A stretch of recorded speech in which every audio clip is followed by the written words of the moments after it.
101.1 FM, AM 1160, and WCCSradio.com. Good morning to you. Glad you're with us. It's 12 minutes after 8 o'clock, and it is a Monday morning, Monday, August the 21st today. Information presented on this program is believed to be factual and up to date, but we do not guarantee its accuracy, and it should not be regarded as a complete analysis of the subjects discussed. Discussions and answers to questions do not involve the rendering of personalized investment advice, but are limited to the dissemination of general information. A professional advisor should be consulted before implementing any of the options presented.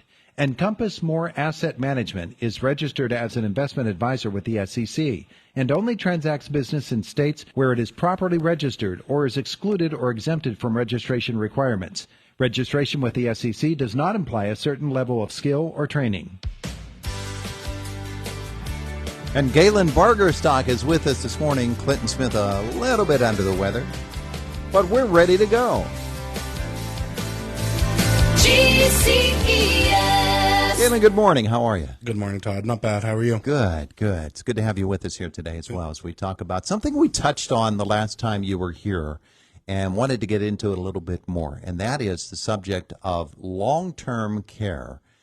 We talked and briefly touched on it the last time, and in the context of a lot of people spend their whole lives building their retirement and sort of get the feeling as retirement nears that they've been saving money to pay for their long-term care needs once they are incapacitated or can no longer live at home. Doesn't have to be that way, obviously, and you've got some solutions. Yeah, I mean, long-term care, it does not affect everybody for sure.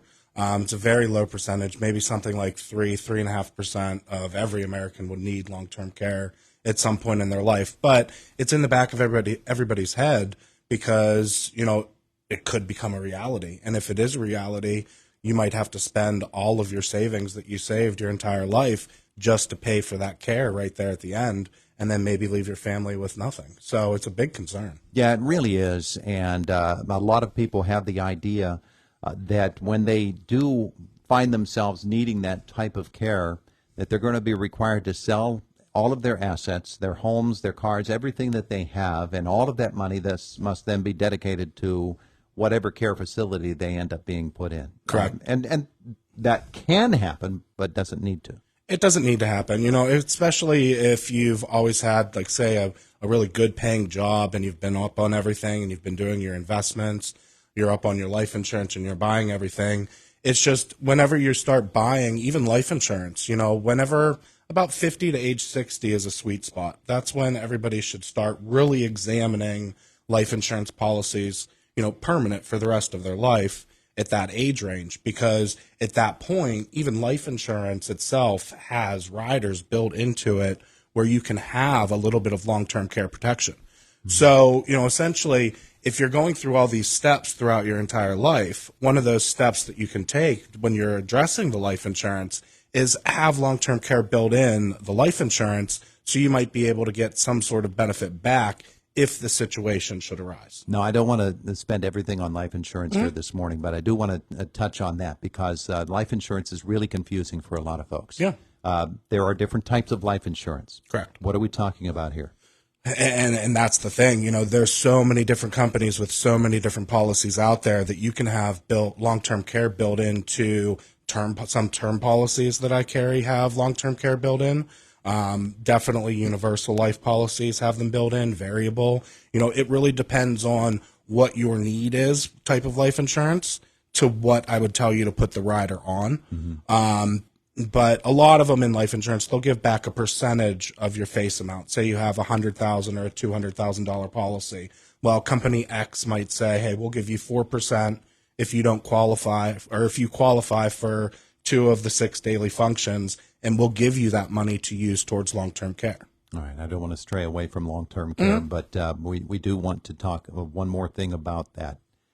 It really does point out the need to actually sit down with you and talk with you about what your life insurance needs are right off the bat. Yeah, it's not just investments. I tell everybody that. You know, life insurance, you can have guarantees built in. Same thing with the investments. Investments can also have riders built into them in an annuity. And that essentially is when a life insurance holds an IRA, guaranteeing you a lifetime income. And you build it in there. And when you have the long-term care built in there, maybe you're paying, some riders are free, some riders cost a little bit more, but it's going to give you that protection that you have, and you have it built in automatically, and you're not paying a policy for long-term care on its own. And, essentially long-term care policies are very expensive, and most of them aren't even locked in price. So as you age, that premium is going to rise as well. Let's drill in a little bit on long-term care and what the needs are, how we should approach it, because, there is nursing care. Yes. There is personal care. There's personal comfort, whatever it is that, what type of long-term care you're going to be interested in as you set up your retirement.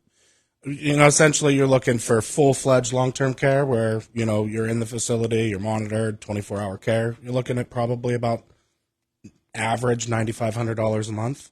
Assisted living where you have a little room and, you're in a facility, but it's not 24-hour care. You essentially have an apartment. It's about $4,500 is the average. It's very expensive, and that's why these companies for strict long-term care, they want, hundreds of dollars a month just to provide that what if in the future. Mm-hmm. Yeah. And that scares people, hearing those numbers. It scares people a lot. And the reality is, in my mind at least, if you're paying, say $100, $200 a month into life insurance, well, it's inevitable. You're going to pass away. Mm-hmm. So all of that money that you're spending, you're going to essentially keep it in the household because if you don't use the care rider, you're going to pass on that dollar amount to your loved ones and keep it in the household. Where long-term care, you're spending all of that money for a what if, and then if the what if doesn't happen, well, you're not getting any of that money back. Mm-hmm. So it becomes an expense thing. Yeah. Now, is life insurance the main or the only way that we should approach a long-term care consideration? No, there's the life insurance and annuities or long-term care policies. Those are like the three main. Mm-hmm. I would say that I like a mixture of both life insurance and an annuity, because an annuity is going to do so much for your IRA. And some companies will just add that extra wrapper of protection around your investment that you're going to have that what if protection.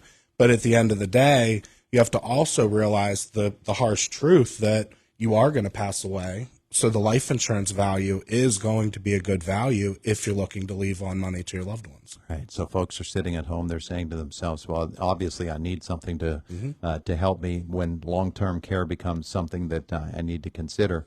Or my family needs to consider when I'm no longer able to make that decision for myself. So what do I do? Galen, I hear you talking about it. What should I be thinking about right now? I'm at a certain age, and I need to come see you. So what are the considerations I should have? The biggest considerations are, of course, your health. How healthy are you? You take into consideration the family aspect, what happened to your parents. And even then, it's kind of like shooting a dart because you don't really know what's going to happen in the future. And that's why I like the concrete, life insurance value, annuity rider value, because it's there if you need it. Mm-hmm. Yeah. So you mentioned earlier that 50 to 60 is sort of like the sweet spot for this. It is. Should I come earlier? If I'm under 50 or 60, should I also start preparing then? You can. If you're building it into life insurance, of course, yeah. The younger you are when you pick up a policy, the cheaper that policy is going to be, because it's all run on like a mortality timetable. How long is your life expected to live? So you're going to get the best value when you're younger. I would say 50 to 60 is the sweet spot. You can do it after, but you're going to have a little bit more of a price tag to what you're going to buy because of age, and ultimately you are closer to the exit date. Will I have a better chance of getting a rate that is going to last me for my life if I do it at an earlier age? Yes and no. So yes, for sure, you're going to get a better rate earlier you are, and you're going to be healthier most likely, so you're going to get better underwriting. But in the world that I live in with employee benefits, there's companies out there that don't care anything about your health insurance or health conditions. You could have a heart attack or a stroke, and the next day be approved for the policy, as long as you're in that group. So, the companies are aware that there's, time frames that you need to buy it, but just have the conversation whenever you can. Long-term care doesn't necessarily have to involve going to another facility to live either. People do stay in their homes, or they stay in the homes of their children and are still receiving long-term care from organizations that specialize in such a thing. I would assume that GCES can help them too. Yeah, for sure. I mean, and that's what I'm saying about the life insurance and the annuity vessel, because you do not have to go to a facility to claim those benefits. As long as your physician says that you can't perform 2 of the 6 daily functions, it triggers, and you can spend that money as you see fit, whether, you need to put in a new bathtub, ramps in the household, or, pay a grandchild to care for you, just so somebody's there to watch you. Now, see, you just made everybody curious. 2 of the 6. What are the 6? So the 6 daily functions would be eating, bathing, dressing, transferring, moving about, cognitance, going to the bathroom without, going to the bathroom. Mm-hmm. And those functions are going to trigger because those are your normal aspects of daily life. Yeah. Things you need, if you need assist with. If you don't have assistance with, you're not going to be able to get through the day. Now, let's talk about the children of those who maybe are incapacitated or fail on 2 or more of those aspects of daily life as it is, and cognitive being the one that I'm really focused on here. If the children of folks in that position can do something now to help their parents. What do you mean by can they do something now to help them? Well, their parents have not, for instance, done anything about long-term care in the future, but they have a nice retirement that they've already set up for themselves. Now they've gotten to the point where they are having difficulty making decisions of their own. Can their children step in and help them to make that decision, to come and to sit with you and to visit with you? I mean, yes. I mean, in a family aspect, if you want to bring your parents in to have a conversation and maybe topics that they shouldn't talk about, we can all have a conversation together. I mean, you can't do it unless, specifically for them, unless you would have power of attorney over them. Mm-hmm. But, I would encourage, I've talked to many families where their children are present just to get the big picture of what's going on with their finances because, like you said, what happens to the family, the children are usually the ones that are going to, take over everything. So it is very important for you to start having conversations with your family about the assets that you have. And, they might be able to help you find a way to protect them if you don't. He is Galen Bargerstock, GCES. Galen, somebody wants to get this discussion going with you. What should they do? They can go to our website, gces.us, or give us a call at 724-915-0000. GCES, it is the voice of Indiana County, WCCS 101.1 FM, AM 1160, WCCSradio.com. Galen, have a great day. Hey, you too. Thanks, Todd. It is the voice of Indiana County. Jake is in the newsroom. He's coming up right now, CBS Sports. I'm Carl Dukes with the CBS Sports Minute. James Harden says his relationship is beyond repair with the 76ers. I blame GM Daryl Morey. You should have never traded for him. You did this already.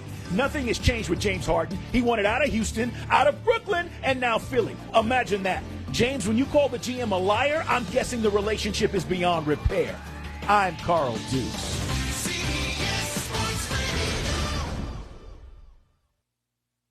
If you have ever thought about remodeling your bathroom but